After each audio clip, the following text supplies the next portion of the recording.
नमस्कार, आदाब, सत श्री अकाल, गुड मॉर्निंग। मैं जो आज आपको बताने जा रहा हूँ वो नीलकंठ के बारे में बताने जा रहा हूँ। पक्षी पालन करिए। लोगों के घरों में कबूतर पले होते हैं, लोगों के घरों में मुर्गियाँ पली होती हैं, लोगों के घरों में और भी तरीके की पक्षी पले होते हैं, मैना, तोता इत्यादि कई प्रकार के पक्षी घर में पले होते हैं। और पक्षी इतनी आत्मीयता से मानव के साथ जुड़ जाती है कि वो परिवार का सदस्य हो जाती है। और आप पेट जानवरों की बात करें, पालतू जानवरों की बात करें तो आपकी गाय है, भैंस है, बकरी है, कुत्ता है, और आपके पास और भी पालतू जानवर होते हैं, जैसे बिल्ली भी पालती है आदमी हैं। तो इस तरह से जब आप पशुओं के साथ प्रेमवत व्यवहार करेंगे तो आपके साथ भी उतना ही आत्मीयता से व्यवहार करते हैं। मैंने देखा कि किस तरह से एक कुत्ता आपकी घर की रखवाली करता है, आपकी संस्थान की रखवाली करता है, आपकी फसल की किस तरह से रखवाली करता है, मानो वो स्वयं उसका खेत हो, मानो स्वयं उसका घर हो। और आप आत्मीयता उससे रखेंगे तो निश्चित रूप से एक चौकीदार ही नहीं, एक सिक्योरिटी ऑफिसर का काम करता है। यहाँ तक मैंने देखे कई बुलडॉग्स जो होती, कई देसी कुत्ते अपने यहाँ भी होते हैं, बहुत अच्छे होते हैं। और यहाँ तक तो आपको बता दी, स्पुतनिक जो रशिया से एक गया था स्पेस एयरक्राफ्ट, उसमें एक डॉगी पहले भेजी गई थी हैं? उस डॉगी का नाम था लाइका। तो इस तरह से आप देखेंगे कि जो हम लोगों का डेवलपमेंट है वो निश्चित रूप से 5 अरब साल पहले जो वनस्पति आई, उसके बाद फिर धीरे धीरे पशु पक्षी आए, और कोई 10,000 साल पहले मानव ने कॉलोनियाँ बसाना शुरू कर दिया और खेती करना शुरू कर दिया। उसी में डॉग्स भी उसके साथ रहा करती थी। कुत्ते बहुत वफादार होते हैं, इसलिए आइए पशु पक्षियों के बारे में जानकारी करें। हमें उनसे प्रेमवत व्यवहार करना चाहिए। ऐसा नीलकंठ पाठ में महादेवी वर्मा जी, महान साहित्यकार, हिंदी के महान साहित्यकार, छायावादी की 4 कवियों में से एक कवि महादेवी वर्मा, प्रथमतः सुमित्रा नंदन पंत, जयशंकर प्रसाद, सूर्यकांत त्रिपाठी निराला और स्वयं महादेवी वर्मा, इन्होंने रेखा चित्र भी लिखा, संस्मरण भी लिखा, कहानी भी लिखा, कविताएं भी लिखी। तो इसे हम महान साहित्यकार कह सकते हैं, महादेवी वर्मा। तो देखिए, मोर और मोरनी के नाम किस आधार पर रखे गए। मोर की गर्दन नीली होने के कारण उसका नाम नीलकंठ रखा गया। मोरनी उसकी छाया के समान साथ रहती थी नीलकंठ के, इसलिए उसका नाम राधा रखा गया। जाली के बड़े घर में पहुंचने पर मोर के बच्चों का किस प्रकार स्वागत हुआ। मोर के बच्चों का आगमन घर में नववधू का आगमन की तरह रहा। लक्का कबूतर नाचना छोड़कर उसके चारों ओर घूमकर गुटुर गू करने लगा। बड़े खरगोश ने बड़े गंभीरता से उनका निरीक्षण किया। छोटा खरगोश उछल कूद मचाने लगा। तोते एक आंख बंद करके उनका परीक्षण करने लगे। लेखिका को नीलकंठ की कौन कौन सी चेष्टाएं बहुत भाती थी। जब मेघों की सांवली छाया में अपनी इंद्रधनुष की गच्छे जैसे पंखों को मंडलाकार बनाकर नाचता था, तब उसकी नृत्य की चेष्टाएं बहुत अच्छी लगती थी। जब नीलकंठ लेखिका की हथेली पर रखे भुने चने हौले हौले उठाकर खाता था, तब उसकी चेष्टाएं हंसी और विस्मय उत्पन्न करती थी। इस आनंदोत्सव की रागनी में बेमेल स्वर कैसे बज उठा, वाक्य किस घटना की ओर संकेत कर रहा है। लेखिका ने एक अधभरी मोरनी को खरीद लाई थी। वह राधा से जलने लगी। राधा नीलकंठ के साथ रहती, यह उसे अच्छा नहीं लगता। कुब्जा ने राधा की अंडी फोड़कर छितरा दी। इससे नीलकंठ की प्रसन्नता का अंत हो गया। अब देखिए, पशु पक्षियों में संवेदना भी होती।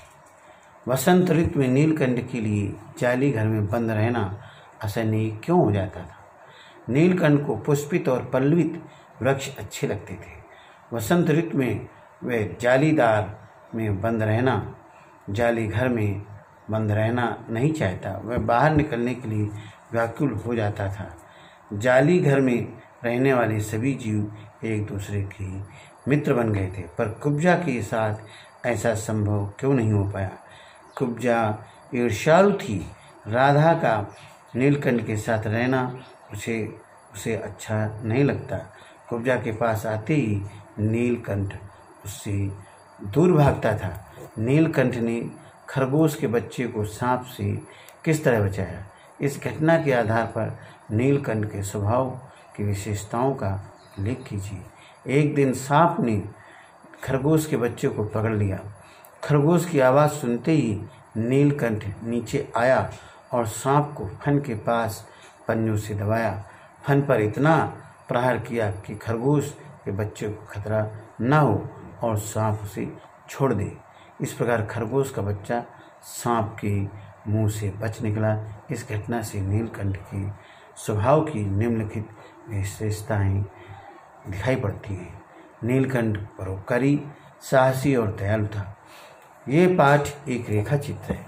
रेखा चित्र की क्या क्या विशेषताएं होती हैं, जानकारी प्राप्त कीजिए और लेखिका के किसी अन्य रेखा चित्र को पढ़िए। रेखा चित्र की विशेषताएं हैं, किसी व्यक्ति या जीव जंतु का सजीव चित्रण किया जाता है। ये चित्रण शब्दों के माध्यम से होता है। लेखिका के लिखे अन्य रेखा चित्र हैं पथ के साथी, मेरा परिवार, अतीत की चलचित्र। वर्षा ऋतु में जब आकाश में बादल घिर आते हैं तब मोर पंख फैलाकर धीरे धीरे मचलने लगता है। ये मोहक दृश्य देखने का प्रयास कीजिए। गतिविधि नंबर 1 छात्र स्वयं करेंगे। पुस्तकालय से ऐसी कहानियों, कविताओं या गीतों को खोजकर पढ़िए जो वर्षा ऋतु और मोर के नाचने से संबंधित हों। गतिविधि नंबर 2 इसको करिए, स्वयं करेंगे और विवरण तैयार करेंगे। अनुमान और कल्पना। निबंध में आपने ये पंक्तियाँ पढ़ी हैं। मैं अपने शाल में लपेटकर उसे संगम ले गई। जब गंगा की बीच धार में उसे प्रवाहित किया गया तब उसके पंखों की चंद्रिकाओं से प्रतिबिंबित होकर गंगा का चौड़ा पाट एक विशाल मयूर के समान तरंगित हो उठा। इन पंक्तियों में एक भाव चित्र है।